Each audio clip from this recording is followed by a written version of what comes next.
हाँ, तो वही हम समझा रहे थे कि अधूरा ज्ञान खतरनाक होता है। तो अधूरा ज्ञान का एक प्रमाण दे रहे हैं कि एक बार ऐसा हुआ कि एक राजा था और उसकी लड़की सयानी हो गई थी और वो योग्य वर नहीं मिल रहा था। उसी की तलाश में जो है वो निकला था, घोड़े से सवार था, जा रहा था घोड़े पर सवार होकर। तो रास्ते में एक महात्मा जी का सत्संग हो रहा था। तो वह रास्ते चलते ही सुन लिया, महात्मा जी प्रवचन कर रहे थे कि हम में ब्रह्म, तुम में ब्रह्म, इसमें ब्रह्म, उसमें ब्रह्म, सब में ब्रह्म है।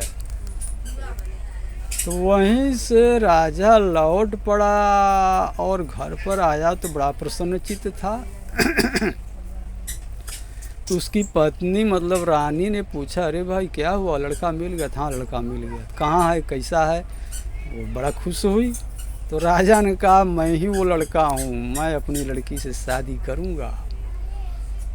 अरे रानी ने कहा, तेरा दिमाग खराब हो गया है, तू पागल हो गया है, तो अपनी लड़की से शादी करेगा? राजा ने कहा, अरे मैं नहीं कह रहा हूँ, महात्मा जी सुना रहे थे कि हम में ब्रह्म, तुम में ब्रह्म, इसमें ब्रह्म, उसमें ब्रह्म, तो हमारे में भी ब्रह्म हो, लड़की में भी ब्रह्म, तो हम शादी करेंगे। अरे रानी तो पागल हो गई। उसने कहा कि ऐसे वो महात्मा कहाँ, जब बताया राजा ने, फला जगह सत्संग करें जाओ। और रानी पहुंची और जो है जाते ही राजा को 10 गालियां दी। अरे बेटी क्या बात है, क्या बात है, बताओ तो सही।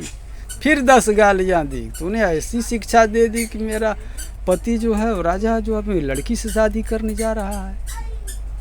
महात्मा जी ने कहा, अरे क्या बात है, कैसे, पूरी बात बताओ। तो वो कह रहा है कि महात्मा जी कह रहे थे कि हम में ब्रह्म, तुम में ब्रह्म, इसमें ब्रह्म, उसमें ब्रह्म, जब सब में ब्रह्म है तो मेरे भी अंदर ब्रह्म है, लड़की के अंदर ब्रह्म है, जो दूल्हा होगा उसका भी, उसके अंदर भी ब्रह्म होगा, तो मैं ही उसका दूल्हा बन जाऊंगा, फर्क क्या है? तो महात्मा जी ने कहा, अच्छा बेटी है, ये बात है, ठीक है, चलो कैसे लड़की से शादी करेगा? मैं कल आऊँगा दोपहर में, और मंत्री के लिए, राजा के लिए और मेरे लिए 3 थाली में भोजन जो समझ में आवे बनवा देना। इतना ध्यान रखना कि भोजन ढक कर लाना, उसके अंदर एक एक कटोरी में, तीनों थाली में आदमी की टट्टी रख देना। मैं आऊँगा। रानी ने वैसा ही किया। राजा भी खुश था कि भाई हमारे वहाँ महात्मा जी आए हैं। तो राजा, मंत्री और ये जो है कौन, ये महात्मा जी, तीनों एक जगह पहुँचे रसोई, वहाँ भोजन के लिए, और 3 थाली में भोजन आया, ढक के आया था। और जब राजा ने हटाया तो देखा टट्टी रखा, वह पारा गर्म हो गया, बहुत क्रोध में झल्लाया, चिल्लाया, अरे किसने ही भोजन में टट्टी रख दिया? तो महात्मा जी ने कहा, क्या हुआ बच्चा, अति भोजन में टट्टी कौन रख दिया? और क्यों? ये खीर में ब्रह्म, पूड़ी में ब्रह्म, दाल में ब्रह्म, चावल में ब्रह्म, इसमें ब्रह्म, उसमें, सब में ब्रह्म, और ये टट्टी में भी ब्रह्म, क्या फ़र्क है, इसको भी खाओ। और ऐसे कैसे हो सकता है? तो महात्मा जी ने कहा, तुम अपनी लड़की से शादी करोगे? ऐसे कैसे हो सकता है? तो महात्माओं के समझाने का तरीका अलग होता है।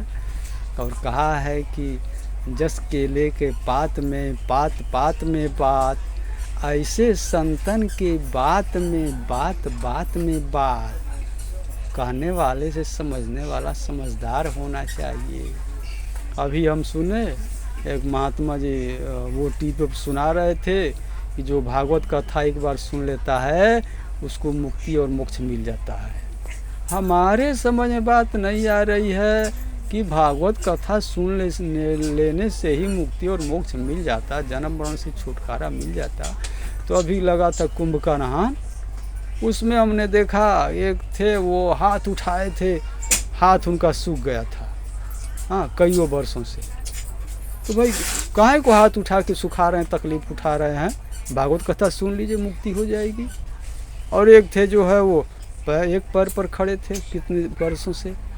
कोई है तो मौनी बाबा बना है, कोई है तो कंदराओं में, गुफाओं में, जंगलों में, पहाड़ों में जाकर तपस्या कर रहा है कि हमको मुक्ति मोक्ष मिल जाएगी। इसकी क्या ज़रूरत है? जन्म जन्म मुनि जतन कराही अंतराम को, जन्म जन्म जतन करने की क्या ज़रूरत है?